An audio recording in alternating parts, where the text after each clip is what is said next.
Everyone welcome to ডিমি journey. আমি দেবকণা আজকে আবার একটা নতুন দিনের নতুন গল্প শেয়ার করছি। তো আজকে রবিবার আর আজকে আমাদের বিবাহবার্ষিকী, তো সেই কারণে ভেবে রেখেছিলাম কিছু স্পেশাল রান্না তো করতেই হবে। তো ভেবেছিলাম যে চিকেন বিরিয়ানি বানানো হবে, তারপরে দেখলাম আজকে রথযাত্রাও আছে, সেই কারণে চিকেনটা আর খেলাম না, তাই জন্য পনির আনা হয়েছিল পনির বিরিয়ানি বানানোর জন্য। তো পনির বিরিয়ানি বানানোর জন্য প্রথমে পনিরটাকে একটু ম্যারিনেট করে রেখে দিয়েছিলাম। এখানে বিরিয়ানি মশলা, মিট মশলা, হলুদ গুঁড়ো আর একটুখানি দই দিয়ে ম্যারিনেট করে রেখে দিয়েছিলাম। দইটা কিন্তু আমি আগে থেকে জল ঝরতে রেখেছিলাম, তো ওই শক্ত যে দইটা ওই দইটা মাখিয়ে রেখেছি। আর এইদিকে গ্যাসের মধ্যে আমি ভাত আর একটুখানি দুধ মানে ফুটোতে দিয়েছি। দুধটা কিন্তু অনেকটা মানে এক কড়াই ছিল, ওটা থেকে মোড়ে মোড়ে অনেকটা গাঢ় করার জন্য ওটাকে ফুটতে দিয়েছি। অনেকক্ষণ থেকে ওটা ফুটেই চলেছে। আর এইদিকে ভাতটা একটু যখন হয়ে গেছিলো তখন তার মধ্যে একটুখানি নুন আর গোটা যে গরম মশলা সেগুলো দিয়ে দিলাম। আর এদিকে বেরেস্তা ভাজার জন্য চাপিয়ে দিয়েছি পেঁয়াজগুলো আগে থেকে কুচি কুচি করে রেখেছিলাম। আর ভেবে রেখেছিলাম যে একটুখানি কেক বানাবো, আগের দিন কেকটা বানানো হয়নি, তাই জন্য একটুখানি ড্রাই ফ্রুটস কেটে নিলাম। আর বেরেস্তাটা ভাজা হয়ে গেছে, তারপর ওই কড়াইতে একটুখানি ঘি দিয়ে দিলাম 1 চামচ মতো। আর এই ঘিটা দেখুন, এটা না ইসকনের ঘি, তো এই ঘিটা এত সুন্দর ফ্লেভার, এতদিন মানে এত ঘি খেয়েছি, তার মধ্যে এই ঘিটা সব থেকে বেস্ট লাগে আমাদের। আর এই ঘিটা একবার খেয়ে দেখবেন, যদি ট্রাই করে, অনেক জায়গাতেই পাওয়া যায়, দোকানে খোঁজ করে দেখবেন। ইসকনের ঘি খুব দারুণ খেতে আর দারুণ টেস্ট। আর ঘিটা একদম মানে খুব যে জমে যায় সেরকমও থাকে না, একটু নরম নরমই থাকে। তো পনিরগুলো এখানে তারপরে ভেজে নিলাম। আর পনিরগুলো তুলে নেওয়ার পর ওই যেইটুকু তেল বা ঘি ছিল সেটার মধ্যেই একটুখানি সস আর বিরিয়ানি মশলা দিয়ে ওটাকে গুলে নিয়ে জলের মধ্যে ওটা দিয়ে দিলাম, আর তার মধ্যে বেরেস্তাগুলো দিয়ে দিলাম। তো এটা একটুখানি ফুটে গেলে তার মধ্যে পনিরগুলো দিয়ে একটু নাড়াচাড়া করে নেব। তারপর ওইদিকে ভাতটাও হয়ে গেছে, ভাতটাকে ওখানে জল ঝরতে দিয়ে দিয়েছি।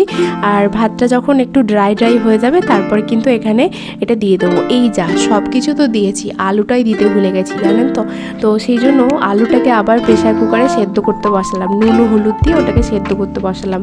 আর তারপরে সেদ্ধ হয়ে গেলে ওটাকে একটুখানি ভাজা ভাজা করে নেবো, তারপর এখানে এগুলোকে বসাবো। আর এখানে দেখুন দুধটা যে ফুটছিল অনেকক্ষণ থেকে, তো ওটা দিয়ে একটা ডেজার্ট বানাবো। তো সেই ডেজার্ট বানানোর জন্য ব্রেড কিছু কেটে নিয়েছি, আর সেগুলোকে তারপরে ওগুলোকে ভালো করে একটুখানি ঘি দিয়ে এদিক ওদিক ওলট পালট করে ক্রিপস মানে শক্ত করে একটুখানি ড্রাই করে নিতে হবে।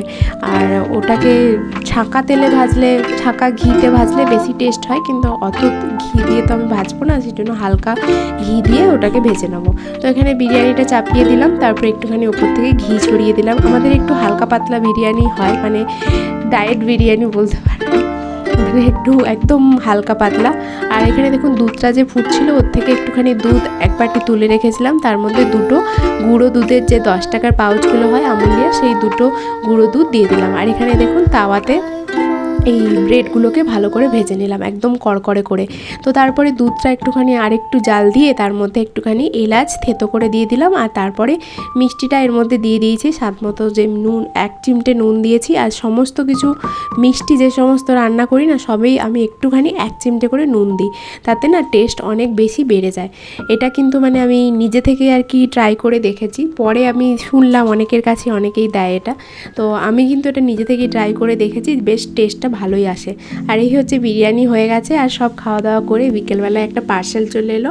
পার্সেলটা ছিল আমার অ্যানিভার্সারি গিফট। তো আগে আর একটা এসেছিলো, সেটা শেয়ার করা হয়নি, তো এটা আর একটা গিফট, এটা সেই দিন এসেছিলো। আর বরের যেটা অর্ডার করেছিলাম সেটা এখনও এসে পৌঁছয়নি, মানে সেটা লেট করেই অর্ডার করা হয়েছিল। তো এই একটা 3 পিস অর্ডার করেছিল, খুব ভালোই এসেছে। আর মিশো থেকে নিয়েছিলাম এটা, কাপড়টাও খুব ভালো হয়েছে। এরপর আমরা একটুখানি বাইরে যাব। না পড়ালে চলবেই না, তাহলে তুই যাবি না? আরে তুই থাক, আমরা তো ঘুরে আসি।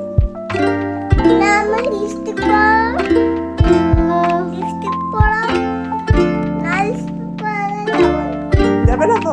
থাকো তুমি, ভেরি গুড, থাকো।